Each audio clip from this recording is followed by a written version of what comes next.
News Talk Sports 94.9 WSJM.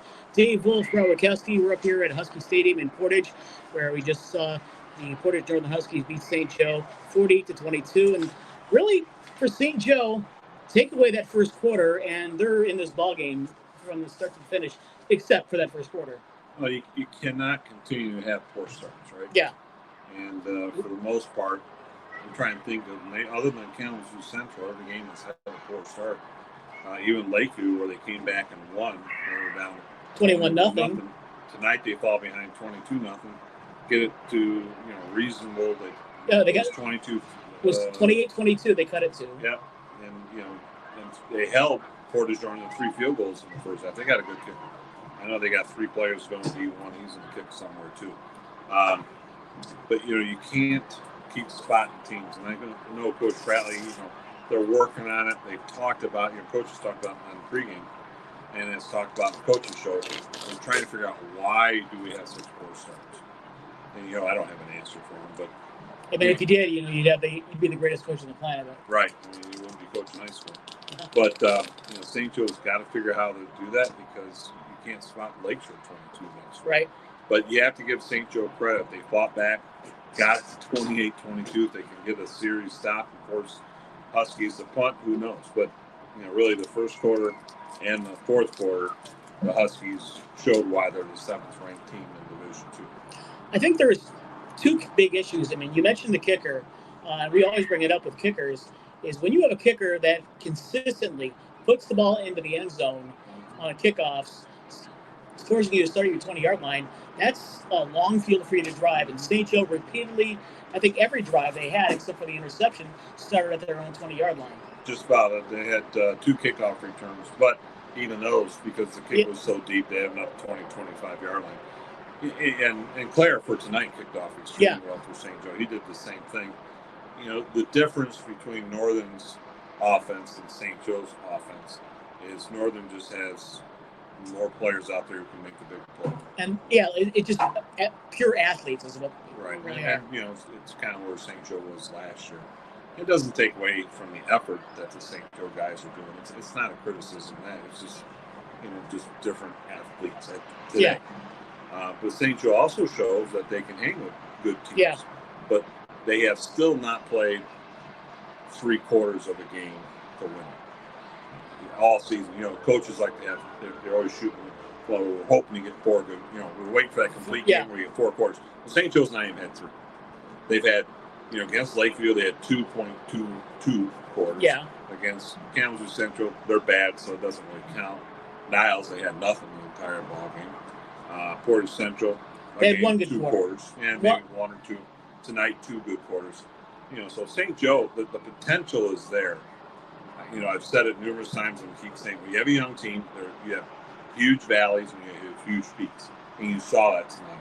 You saw second, third quarter where St. Joe was way up top, and you saw first and fourth quarter where they're really low, and they just don't quite have enough seniors. And it does take away from the seniors they have, but you don't have enough seniors at the top that can take care of all that. Like experienced players, really. Yeah, I mean, they lost 19. Who have dealt with the same situation you were talking about. But, going in, the one positive this week was fumbles were not there. Yeah. And, I credit Cruz. I gave him player of the game because he played in the first game against Niles, coming off the first series. He has not played much since. But he had 50-some yards to the Bears, 7.1 yards carry. He did a solid job out there. You got to credit Lane, who came in at the quarterback position, been sitting on the bench for a couple of weeks, and that's one advantage St. Joe has. They have depth, but they still have to get things figured out to move forward. I thought Cicarella had a good game. He had a phenomenal interception, and right after that, he has a touchdown reception. Cody and Kester did a great job on the defensive side, but St. Joe still has not put that complete game together. They've got a few days to work on it. And if you can't get fired up for next week, well, you got some serious heart issues.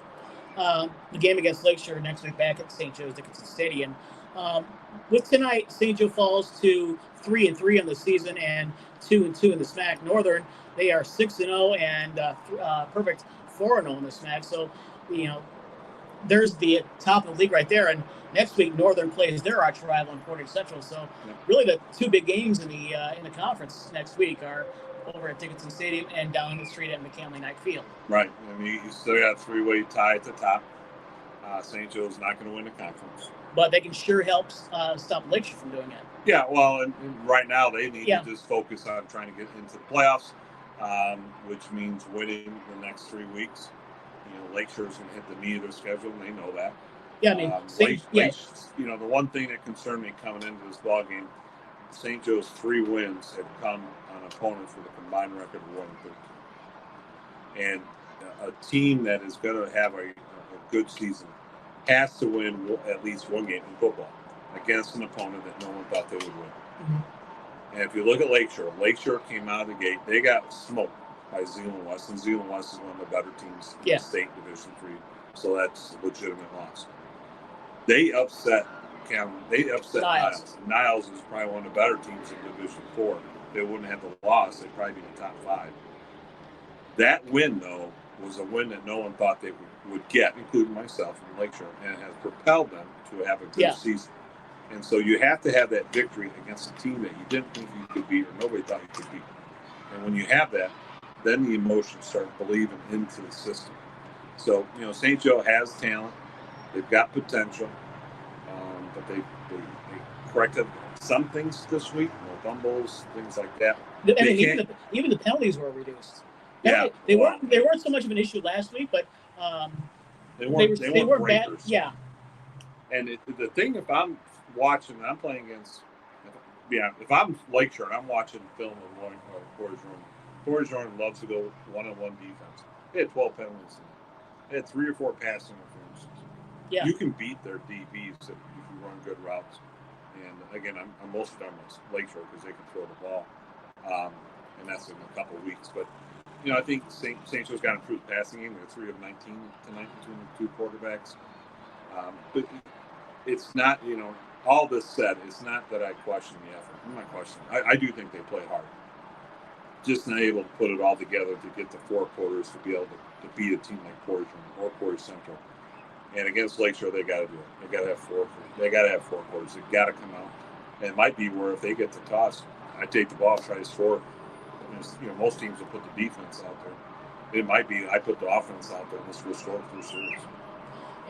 Yeah, that playing with the lead can just change the mentality of a game. Exactly. From the first. I mean, Portage Northern scored on their first play. I think it was. It was all of 12 seconds off the clock, 80 yards, and they were simple post battles.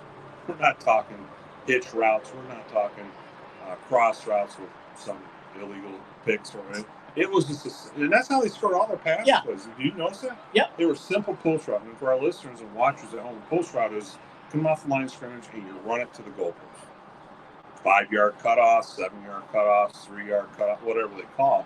Usually, you know, if a real smart team, they're watching the backers. If the backers are coming in blitzing, they cut it from a 7-yard to a 3-yard, and you know, those type of things. So they weren't fancy patterns. No, I mean they're not, you know, throwing 40, 30 yards down the field. They're just, you know, maybe 10 yards on the field, and they're just finding the open spaces. Well, we hope, is it Richmond? Yes, number 71. Number 71. We hope Richards. He was blocking well. There was a play early in the ballgame. Richards, offensive lineman, only a sophomore. Boy, Cruz got on the back of him, put his hand on his back, and just ran right with him on the outside. He went down in a hurry. And I've done this a long time, watching, playing, and broadcasting. I've never seen an ambulance, what do you call that? Paramedics with their cart, stretcher, get on the field so quick. I mean, that was, and everybody knew something had happened. We don't know what it was. Coach Bradley wants to bring it up to him. We'll ask him, and it's up to him and the family and them want to share it. But obviously, it wasn't a roll ankle. It was something much more serious than that. St. Joe losing to Portage Northern tonight. St. Joe hosting Lakeshore next week back at Dickinson Stadium in St. Joe. We'll be on the air at 6:35 on WSJM. Our sister station, 97.5 White Country, with Al Pashoka and Danny Canola, will be on the air at 6:45 for the Lakeshore broadcast. You want to listen to our broadcast because we're better. And of course. Like I mean, we got more to say. That's why we're on 10 minutes before. We could be on at 4:30 if we really wanted to. We probably could, and I think we have before. We did. we've done it twice. One when the stadium lights went out, and then when the last game of tickets, Phil, I dressed up in tuxedos. Oh, I remember that. Oh, I also remember the game you guys dressed up in trash bags over at Lakeshore, though. Mason Blues trash bags. Well, it's because we were stuck outside in the rainstorm. Oh, that's right. St. Joe hosting Lakeshore next week. We'll be back. We'll be there at 6:35 on WSJM. For Bret Witkowski, Joel Cordes, I'm Dave Wolf, WSJM Sports.